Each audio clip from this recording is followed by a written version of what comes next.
Енді мынау қазіргі жаңа заманда ол енді біздің кітап шығару деген былайша айтқанда әрі қиын, әрі оңай болды. Өйткені енді бұрын алғашқы кітаптарымызды қарап отырсақ, жаңа айтқан Ахмет Байтұрсыновтың Масасы болсын, 40 мысалы болсын, Міржақыповтың Оян қазағы болсын, үлкен қиыншылықпен шықты ғой. Енді ол кезде біздің алғашқы газеттеріміз, мысалы Қазақ газеті, Айқап журналы дегендер, бұлар ол кезде қазақтың өзінде өндіріс болмады, қазақтың өзінде жаңағыдай техника болмады. Мысалы Айқап журналы Троицк қаласынан татарлардың көмегімен шықты. Ал енді Қазақ газеті жаңағы толда татарлардың көмегімен Орынбор қаласында шығып тұрды. Сол сияқты алғашқы кітаптарымыздың бірі Орынборда, бірі мысалы Абайдың алғашқы жинағы Санкт-Петербургта шықты. Олардың бәрі үлкен қиыншылықтармен, сол кездегі корректор дегенде болған жоқ, редактор дегенде болған жоқ, үлкен қиыншылықтармен шықты. Ал енді қазір мына Құдайға шүкір, өзімізде енді баспада бар, баспаханаларда бар, жалпы енді кітап тарату жүйесі болмаса, қазір заманда барлығы бар ғой. Бірақ халықтың да деңгейі қазір өзгерді. Мына қазір телевидение шықты, жаңағыдай цифрланған интернет шықты, ютубымыз шықты, басқа нәрсе бар. Енді кітап мәселесінің басына қазір алға қарай қалай дамимыз, қандай жолмен жүреміз деген үлкен мәселе тұр. Мысалы, енді біз өзіміз 30 жылдан бері өмір сүріп келе жатқан үлкен баспа болғаннан кейін, оның үстіне бізде жұмыс істейтін адамдардың бәрі ғылыми атақтары бар, ғылым адамдары болғаннан кейін біз шамамыз келгенше үлкен программаларды, үлкен бағдарламаларды жүзеге асырғымыз келеді. Мысалы, біз 15 том қазақ тілінің түсіндірме сөздігін шығардық. Ол енді былайша айтқанда халықтың игілігіне қазір жарап тұр. Серікқұл Қондыбай деген өмірден ерте кеткен азаматымыздың 16 томын шығардық мысалы. Ол да қазір халық, әсіресе оның мифологияға байланысты еңбектерін келіп іздеп пайдаланып жатыр. Оның сыртында Махамбеттің 200 жылдығына жаңағы Махамбеттің 20 томдығын шығардық, Махамбет әлемі деген. Онымен бірақ енді біз тоқтап қалған жоқпыз. Енді Құдай қаласа 2002 жылы Ахмет Байтұрсыновтың Махамбеттің 225 жылдығы болады. Соған арнап біз қазір Махамбет сөздігін бөлек шығардық. Қазір Махамбет энциклопедиясы дайындалып жатыр. Өйткені бұл проектілерді біз мегапроекті дейміз. Өйткені ол бір күнмен, бір 10 жылмен бітетін нәрсе емес, өмір бойы айналысып келе жатқан шаруамыз болғаннан кейін барынша енді өзінің деңгейінде жасағымыз келеді. Міне осындай бір үлкен проектіміз осыдан бір 10 жыл бұрын қолға алған бұл Әбіш әлемі деген проекті болатын. Бұл Әбекеңнің өзінің тірі кезінде Әбекеңмен келісілген проекті болатын. Бұл енді біреулер ойлап қалуы мүмкін. Бұл бір Әбіш Кекілбаевты ұлықтап, оның дәрежесін жоғарыға көтеру мақсатында салған проект шығар деп. Олай емес. Бұл мегапроектіміз Әбіш әлемі деген бұл түгел бір дәуірді қамтитын.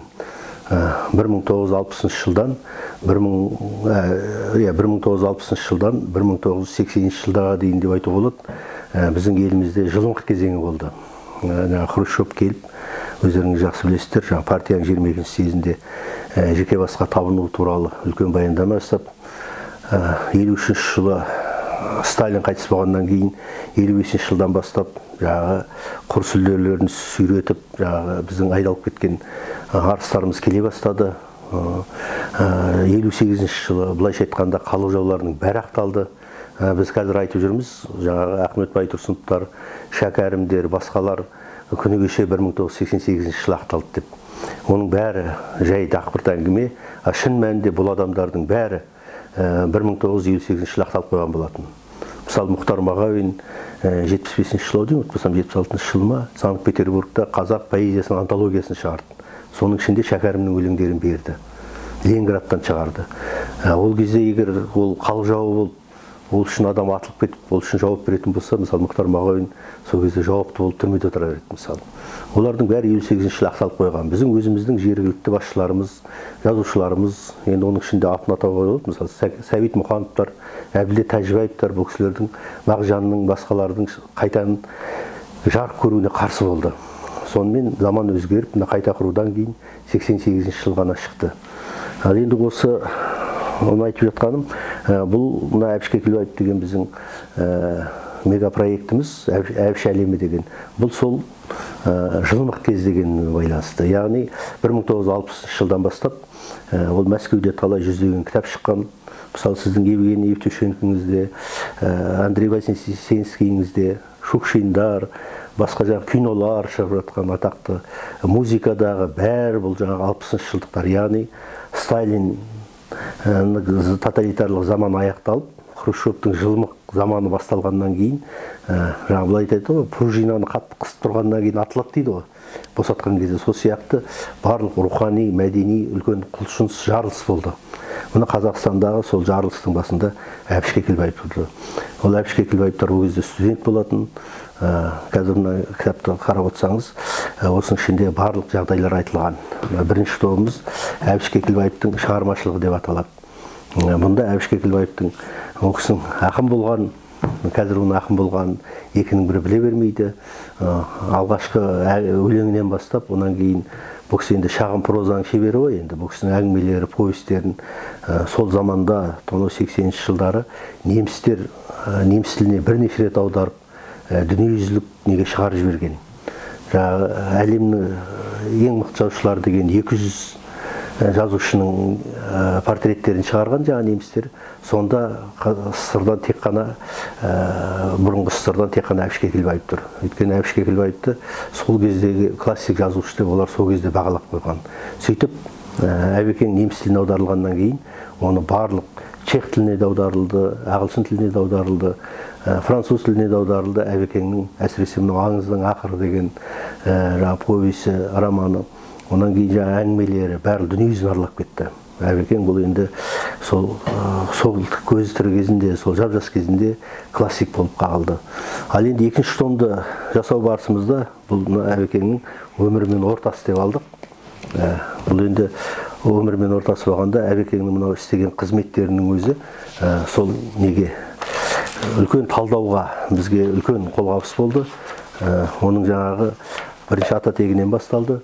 Әулетінен, ата-баба жеті атасынан бастап Әбекеңнің аталарының би болғаны, үлкен атақты адам болғаны, өзінің қанында осындай үлкен дарындылық болғаны, онан кейін оқушы кезі, студент кезі, онан кейін Лениншаста жұмыс істегені.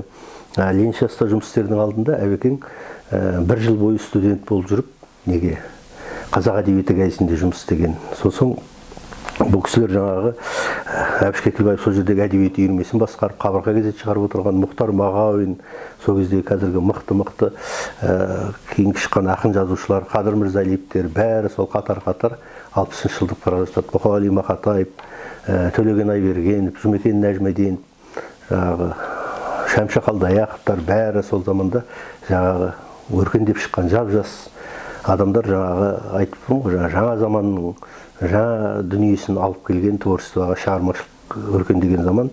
Әбекеңді сол кезде Қазақ әдебиеті газеті, Зейнулла Қабдолов деген өзінің ұстазы, сол кезде Қазақ әдебиеті газетінің бас редакторы болып тұрған Әбекеңді 4-ші курс оқып жүргенде, яғни оқу бітірместен бұрын, 1 жыл бұрын Қазақ әдебиетіне жұмысқа алған. Ал Әбекең сол кезде Әбекеңмен бірге оқыған курстасы, онан кейін мемлекеттік сыйлық алған үлкен жазушы Оразбек Сәрсенбаев сол кезде ауырып қалған. Ол кісі сол өмір бойы аурумен зардап шегіп өтті. Сол кісі 1 жыл оқудан қалып қойып, 2 жыл қалып қойып, кейінірек бітірген. Соны келген кезде ол стипендиясынан қағылып қалған, жаңағы оқудан шығып кетіп, енді ол академиялық демалыс дейміз ғой, сондай алған. Сонда Әбекең өзі Қазақ әдебиетінде жұмыс істеп жүргенде 1 жылғы стипендиясын Оразбек Сәрсенбаевқа заңды түрде ауыстырып беріп тұрған. Ол кәдімгі ашық. Сосын әдебиет үйірмесін бастаған. Осы жылдары, яғни 60-шы жылдары Мұхтар Әуезовпен кездесу ұйымдастырған, Мұхтар Әуезовке сұрақтар қойған, ол бірден Лениншаста газетіне жарияланған. Сол Мұхтар Әуезовтің 61 жыл қайтыс болды ғой енді. 60 жылы желтоқсан айында Мұхтар Әуезовті Казуге шақырып, үлкен кездесу ұйымдастырған. Сонда жаңағы жылқысындай жаңалық деген атақты Мұхтар Әуезовтің сөзі. Сол кезде Мұхтар Әуезов алдын ала бірнеше ай бұрын жаңағы жас прозашылардың, жас ақындардың жазғандарын беріп қойған. Мұхтар Әуезов келіп сол жерде үлкен сөз сөйлеген. Сонда міне Қадыр Мырзалиевқа үлкен баға берген, біздің Сафуан Шаймерденовке қаншама адамдар, сол өзінің баға берген адамдары кейін бәрі үмітті ақтап, бәрі қазақтың классиктеріне айналды. Сөйтіп өкінішке орай 61 жылы Мұхтар Әуезов кетіп қалды. Жаңағы операция столында мен мына екінші томның соңғы сөзінде түйінінде жаздым. Біз енді Әбекеңді сол Мұхтар Әуезовпен салыстырып отырмыз. Өйткен себебіміз Мұхтар Әуезовті өздеріңіз жақсы білесіздер. Ана 32 жылы Әрімхан Ермеков екеуі ашық хат жазып, өздерінің қателіктерін мойындап түрмеден шықты ғой. Сонда сол түрмеден шығуларына Әлихан Бөкейхановтар, Ахмет Байтұрсыновтар өзінің Алашордада бірге болған ағалары кеңес берген. Біз енді міне Совет үкіметіне қарсы кезінде қару алып күрескенбіз, қан төгілген, бізді ешкім кешірмейді. Ал сен жап-жассың, сендердің ешқандай қолдарың қан емес. Сендер тірі қалыңдар, біздің армандарымызды әрі қарай жалғастырыңдар деген. Сөйтіп, мысалы Мұхтар Әуезов өмір бойы Лениндік сыйлық алғанша, Мұхтар Әуезов өмір бойы қуғында болды ғой. Жаңағы қаншама кер тартпа, феодал деп оған күн көрсетпеген, өздеріңіз жақсы білесіздер. Қилы заманды жауып тастады кезінде. Сол Мұхтар Әуезов ненің Ахмет Байтұрсыновтардың, Әлихандардың, Мағжандардың солардың арманын жеткізіп, қазақ әдебиетін, қазақтың мәдениетін, руханиятын бір үлкен деңгейге көтеріп кетті. Ал енді Әбіш Кекілбаев бастаған, жаңағы Әбіш Кекілбаев, Мұхтар Мағауин, Қадыр Мырзалиев, Мұқағали Мақатаев, Асқар Сүлейменов, Оразбек Сәрсенбаев, Төлен Әбдіков, міне осы топ, енді оны айта берсе көп адам, осы топ мысалы суретшілер, музыканттар, суретшілер, философтар, ғалымдар, міне тіпті керек болатын болса, Назарбаев сияқты саясаткерлер сол кезде шыққан, бұл жаңа 60 жылдықтар деп аталады. Осылар міне келіп, бүкіл нені біздің өмірімізді, мәдени өмірімізді бір үлкен деңгейге көтерді. Бұл осы заман, үшінші том Құдай қаласа сол 60 жылдықтар деп аталады. Бұл орыстарда жаңа шестидесятники деген үлкен проблема. Біз енді бұл қазақтарда өмір айтылған емес, яғни жүйеленген емес. Біз осы мегапроектіні жасаған кезімізде, мегажобаны жаңа айттым ғой, бұл тек Әбіш Кекілбаев туралы емес, негізгі мақсатымыз сол бүкіл қоғамдық өмірдегі өзгерістерді, қоғамымыздың өсу деңгейін, заманымыздың үнін естіткіміз келді. Мысалы, екінші томда біз тіл туралы заңды қалай қабылдадық? Оған Әбіш Кекілбаев қалай? Мысалы, жаңағы екі тіл бекітіліп кетті ғой біздерде. Екі тіл бекітіліп кетті. Сол кезде Әбіш Кекілбаев депутат емес. Қонақтар отыратын ложа деген болады екен, Әбіш Кекілбаев сол жерде отырған. Сонда Мұхтар Шахан жиналысты басқарып отырған Назарбаевқа қайта-қайта барып, Әбіш Кекілбаевқа сөз беріңдер деп қоймаған ғой. Сөйтіп дауыс беріп, қайта-қайта орыстар орыс тілді де мемлекет тіл болсын дегендер басымдылықпен жеңіп, енді не істейміз деп отқанда, кім жаңағы Әбіш Кекілбаевқа сөз берілген. Әбіш Кекілбаев шығып сөз сөйлеген, атақты сөзі жаңағы бүкіл депутаттарға қарап айтқан. Біз анау сіздер депортация болып Қазақстан қаңып келген кездеріңізде біз сіздерді не үшін жарты құртымызды бөліп бердік, не үшін дастарханымызды жайдық, не үшін екі бөлмелі үйіміздің бір бөлмесін сендерге босатып бердік. Сонда біз сіздерден алақанымызды жайып, қазақ тіліне мемлекет тіл берсін деп, сол үшін біз сіздерді кіргіздік па?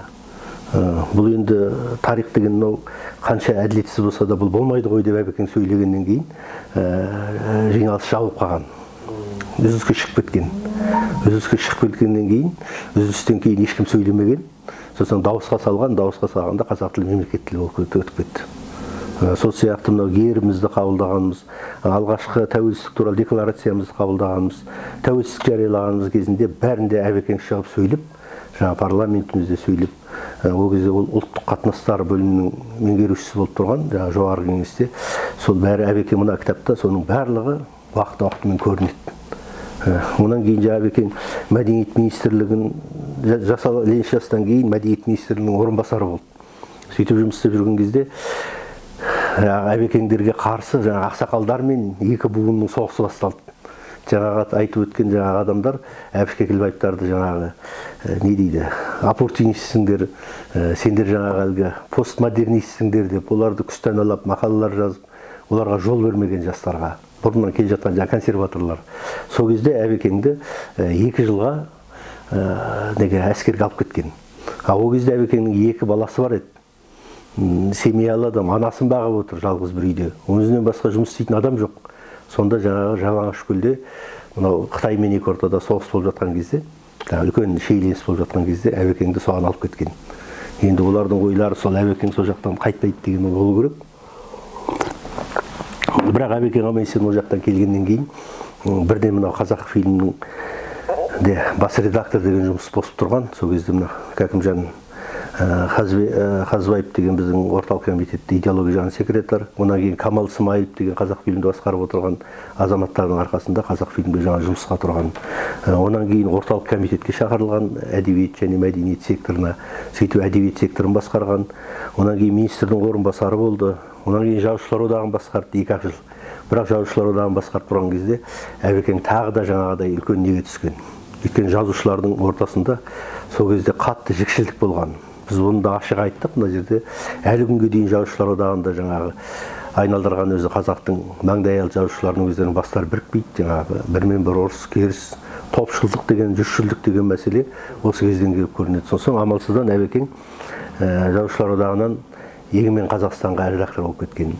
Онан кейін жоғары кеңеске сайланып, төраға болды, азғантай уақыт білесіздер, мәжіліс депутаты болды, мемлекеттік хатшы болды, сенаттың депутаты болды. Онан кейін құрметті демалыста болды, сөйтіп Әбекеңнің жерлеуімен аяқталады кітабымыз. Осы жерде біз айтайын дегеніміз, бұның бәрі құр сөз емес, құжаттармен. Мұның ішінде анау Қонаев қол қойған құжаттар, кейін түсіріп алсаңыз болады, Назарбаев қол қойған, Колбин қол қойған құжаттар бәрі тұр.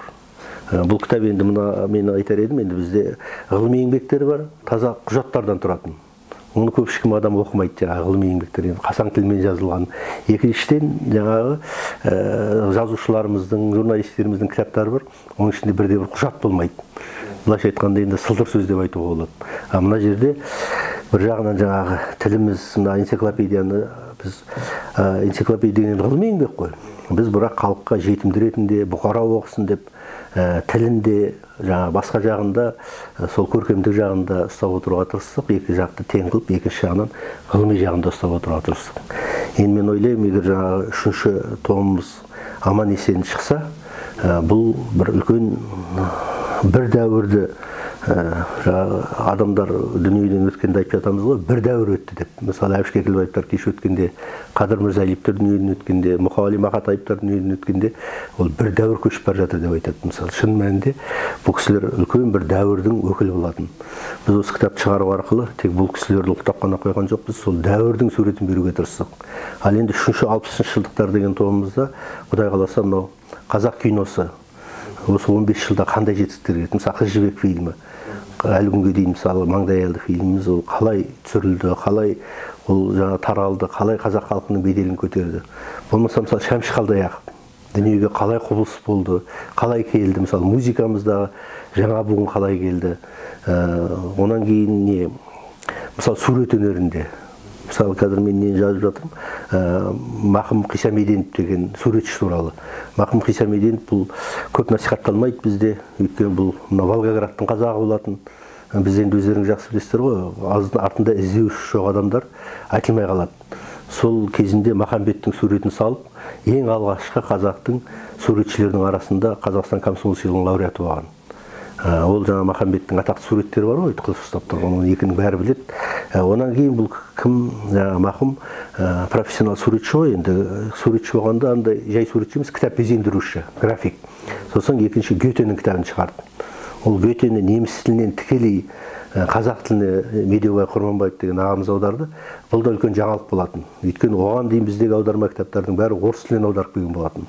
Бұл кісі міне бір мәдениетіміздің өскендігінің, деңгейіміздің өскендігінің бір белгісі тікелей неміс тілінен аударған болатын. Осы кітапты кім салды? Суретін, иллюстрациясын жаңағы Мақым ағамыз ғой, енді Мақым Қисамеденов салды. Сол иллюстрацияға қарап отырсақ, сіз әрбір суреттің иллюстрацияның ар жағында Мақымның өзінің кішкентай бейнесі тұрады. Яғни бұл сол философияға кіріп кетіп, сол әлемге кіріп кетіп, соған ақыр шықпай қалып, суретші деген халық өзі бір ерекше ойлайтын, ерекше өмір сүретін халықтар ғой. Соған қайтыс болды жаңа. Жап-жас кетті. Жасы 50-ге де толмай кетті. Мысалы, сол ата толмайды мысалы. Осы кісілерді көтереміз, қаншама суретшілер, музыканттар, әртүрлі саланың мамандары. Айтып отырмын ғой, тіпті саясаткерлерге дейін сол 60 жылдан 75 жылға дейін шыққан бір 15 жылдың ішінде ол адамдардың біздің рухани өміріміздегі рөлі, жалпы қоғамдық саяси дамуымыздағы рөлі көрінеді. Осындай енді өзімізде қуанып отырмыз, осы мына екінші томымыз шыққанына оқырмандардан пікір күтеміз. Сол үшінші томға атсалысуларын өтінеміз.